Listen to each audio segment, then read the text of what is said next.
پیارے دوستو، یہ واقعہ ہے ایک عربی شیخ کا جس نے ایک پاکستانی لڑکی کو اپنے پیار کے جال میں پھنسا کے اس سے شادی کر کے 5 سال اس کو اپنی ہوس کا نشانہ بناتا رہا۔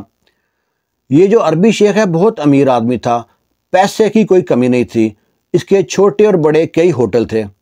اس کی سلامدہ ہوتی ہے ایک پاکستانی کے ساتھ جو دمام شہر میں رہتا تھا، اس کے ساتھ مل کے یہ ہوٹل کھولنا چاہتا تھا۔ پاکستانی سے کہتا ہے تم ہوٹل کی جگہ دیکھو، پھر میں آؤں گا تو جو جگہ ہوگی اس کو پسند کر لیں گے۔ پاکستانی کہتا ہے عربی سے میں تمہاری دعوت رکھتا ہوں، تم میرے گھر پہ آؤ، میں تمہاری دعوت کروں گا، اس کے بعد میں جگہ ڈھونڈی ہے ہوٹل کے لیے، وہ پسند کر لیں گے۔ عربی شیخ کہتا ہے مشکل نہیں، وہ جدہ سے پہنچ جاتا ہے دمام پہنچتا ہے۔ پاکستانی اس کا بہت اچھے سے ویلکم کرتا ہے، اس کے لیے طرح طرح کے کھانے بنائے ہوتے ہیں، گھر میں لے کے جاتا ہے، وہاں پہ کھانے کھاتے ہیں، کھانے کے بعد اپنی فیملی سے ملاتا ہے۔ عربی شیخ بہت خوش ہوتا ہے اس کی دعوت سے کہ بڑا اچھا استقبال کیا ہے۔ جب وہ اپنی فیملی سے ملاتا ہے تو عربی شیخ جب اس پاکستانی کی بڑی بیٹی کو دیکھتا ہے نا تو دیکھتا ہی رہ جاتا ہے۔ کہتے ہیں نا نکلو نہ بے نقاب، زمانہ خراب ہے۔ ایک تو لڑکی بے نقاب، اس پہ میک اپ بے حساب۔ اب عربی شیخ نا اس کو دل دے بیٹھا۔ عربی شیخ وہاں سے جاتا ہے، ہوٹل کی جگہ دیکھتے ہیں اور دیکھنے کے بعد سلیکٹ کر لیتے ہیں یہی جگہ ٹھیک ہے۔ اس کو پیسے دے کے آتا ہے کہ تم یہ ہوٹل کا کام شروع کراؤ، اور واپس آ جاتا ہے جدہ میں۔ جدہ تو واپس آ جاتا ہے لیکن دل چھوڑ آتا ہے وہیں پہ۔ عربی شیخ لڑکی سے 10-12 سال بڑا تھا۔ اب یہ آ کے جدہ میں بہت پریشان ہو گیا، اس کا کسی کام میں دل نہ لگے، رہ کے اس کو لڑکی کا خیال آئے۔ اب یہ سوچتا ہے کیسے بھی کر کے نا اس لڑکی سے بات کرنی چاہیے، یہ پاکستانی تو راضی نہیں ہوگا مجھ سے اپنی بیٹی کی شادی کرنے میں، لہذا پہلے لڑکی سے بات کر لوں، اس کے بعد اس کے باپ سے بات کروں گا۔ یہ اس پاکستانی کو کال کرتا ہے دمام میں کہ میں دوبارہ آنا چاہتا ہوں، دیکھتا ہوں کام کس طرح کا ہو رہا ہے۔ وہ پاکستانی کہتا ہے ویلکم۔ پاکستانی بلاتا ہے دوبارہ اس کو دمام میں۔ دمام پہنچ کے جو عربی شیخ ہے نا ایک آؤٹ ڈور میں پارٹی رکھتا ہے اور صرف ان کو بلاتا ہے۔ وہاں پہ موقع کی تلاش میں تھا، اس پاکستانی کو کسی کام سے بھیجتا ہے، اس کی لڑکی سے بات کرنے کی کوشش کرتا ہے، اس سے کہتا ہے کہ میں پہلی بار جب آیا تھا تمہارے گھر دعوت پہ، تم کو دیکھ کے میں تم کو دل دے بیٹھا ہوں، کیا ایسا ممکن نہیں ہے کہ تم اس سے شادی کر لو؟ اس لڑکی کی پیدائش یہیں کی تھی، عربی اچھی آتی تھی۔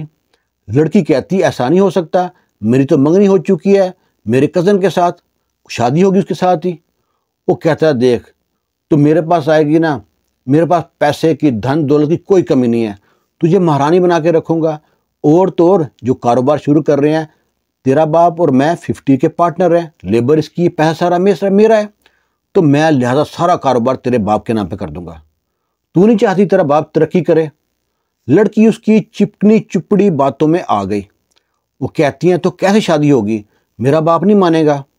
وہ کہتا ہے اگر تیرا باپ نہیں مانتا ہم کورٹ میرج کر لیں گے۔ وہ کہتی ہے کیسے؟ وہ کہتا ہے میں تیرے باپ سے کہتا ہوں واپس میں دمام جا رہا ہوں، واپس میں جدہ جا رہا ہوں، اور میں یہیں دمام میں رکتا ہوں، یہ میرا جو سا جگہ ہے یہاں پہ میں رکا ہوں، تو یہاں پہ 1 دن 2 دن بعد مجھ سے رابطہ کر اور تو اس جگہ پہنچ جا۔ لڑکی اس طرح ہی کرتی ہے، اپنے باپ کو گھر میں کسی کو نہیں بتاتی، اور جس جگہ پہ عربی رکا ہوتا ہے وہاں پہنچ جاتی ہے۔ لڑکی سوچ رہی تھی میں اپنے گھر کے لیے اچھا کر رہی ہوں، پر اسے کیا پتا تھا کہ کس مصیبت کو مول لے رہی ہے۔ وہ لڑکی وہاں پہنچتی ہے، وہ عربی شیخ اس لڑکی کو لے کے جدہ آ جاتا ہے۔ جدہ آ کے اس سے کیسے بھی کر کے اصلی یا نقلی کورٹ میرج کر لیتا ہے، شادی کر لیتا ہے۔ شادی کر کے اس کو ایک گھر میں لے آتا ہے اور اسے کہتا ہے اس گھر میں رہنا، یہاں سے تم نے باہر نہیں جانا، میں جب باہر جاؤں گا تالا لگا کے جاؤں گا، کیونکہ میری بیوی بھی ہے اور میرے 3 بچے بھی ہیں، ان کو نہ پتہ چل جائے اور تمہارے ماں باپ کو پتہ نہ چل جائے، جب تک معاملہ ٹھنڈا نہ ہو اس لیے ہم نہ ایسے ہی رہیں گے، آہستہ آہستہ معاملہ ٹھنڈا ہو جائے گا پھر مسئلہ ہی کوئی نہیں ہے۔ لڑکی کہتی ٹھیک ہے۔ لڑکی کے اور خیالوں میں تھی، آخر وہاں پہ یہ رہتی ہے۔ یہ شیخ تھا عربی، یہ اس لڑکی سے اولاد نہیں چاہتا تھا۔ جس نے لڑکی نے بتایا عربی شیخ کو کہ میں حاملہ ہوں، عربی شیخ کو بہت برا لگا، اس نے کوشش کیا کہ یہ بچہ گرا دے لیکن لڑکی نہ مانی۔ آخر اس نے ایک بیٹی کو جنم دیا، سلسلہ چلتا رہا، پھر ایک بیٹا ہوا، پھر ایک بیٹا ہوا، ایسے ہی 5 سال ہو گئے لڑکی کو۔ اور جو لڑکی تھی نا یہ بڑی تنگ تھی، کیونکہ وہ پہلے جب بچے ہونے کے بعد نا عربی شیخ کے اس کے تیور بدل گئے، اس کے بولنے چالنے کا انداز بدل گیا، اس کو ٹائم بھی نہ دیتا، اسے لڑتا، گالی گلوچ کرتا، آخر اس کو مارتا، ہاتھ اٹھاتا، تھپڑ مارتا، ظلم کرتا اس کے اوپر، اور لڑکی کو بند کر کے رکھتا۔ لڑکی نے 5 سال میں گھر سے باہر قدم نہیں رکھا تھا۔ اب لڑکی اس قید سے نکلنا چاہتی تھی، اپنے گناہوں کی معافی مانگتی ہے، اللہ سے کہتی ہے اللہ کوئی غیبی مدد کر تاکہ میں یہاں سے باہر نکل سکوں۔ قدرتی بات ہے، بہت سے لوگ ایسے ہوتے ہیں آپ کے ہمسائے میں جو آپ پہ نظر رکھتے ہیں، CCTV کیمرے کا کام کرتے ہیں۔ اسی عربی کا ایک ہمسایہ تھا، اس کو اس گھر میں کوئی شک تھا کہ لازمی یہ عربی اس گھر میں کوئی نہ کوئی غلط کام کر رہا ہے، کسی کو یہاں چھپا کے رکھا ہوا ہے۔ اس سے رہا نہ گیا، اس نے پولیس میں رپورٹ درج کرا دی، کہ بتایا کہ پولیس کو کہ اس گھر میں کوئی معاملہ غلط ہے۔ پولیس اس گھر کی ریکنگ کرتی ہے کافی دن، ریکنگ کرنے کے بعد نہ اس گھر میں ریڈ کرتی ہے۔ اس گھر میں جب ریڈ کرتی ہے، وہاں پہ جو پاکستانی لڑکی ہے وہ نکلتی ہے، وہ سارا حال بتاتی ہے، کس طرح عربی شیخ نے مجھ کو میرے پیار کے جھانسے میں ڈال کے یہاں پہ لا کے رکھا ہوا، 5 سال سے گھر میں قید ہوں، میں نے باہر کا منہ نہیں دیکھا، پتہ نہیں میرے باپ کے ساتھ کیا ہوا ہوگا۔ پولیس اس کے ماں باپ کو فون کرتی ہے اور لڑکی ان کے حوالے کرتی ہے۔ ابھی ساری کہانی میں آپ سوچ رہے ہوں گے کہ لڑکی کے ماں باپ ڈھونڈا ہی نہیں ہے، آخر وہ پاکستانی کون تھا، کیسے سلامدہ بن گئی، اتنا گہرا دوست کیسے بن گیا۔ جو عربی شیخ تھا، اس کا جو باپ تھا، اس کا وہ امال تھا پاکستانی۔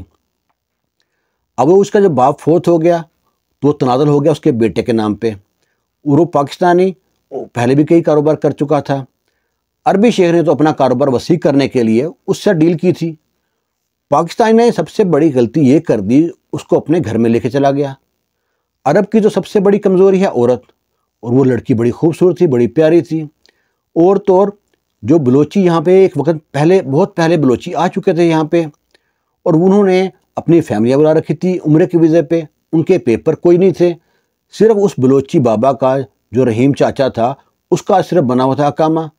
یہ لوگ اسی انتظار میں تھے کہ اب حکومت جو اعلان کرے گی کہ جو بلوچی بہت دیر سے رہ رہے ہیں ان کو نیشنلٹی ملے گی۔ کافی لوگوں کو ملی بھی تھی، یہ اسی انتظار میں بلوچی بیٹھے تھے۔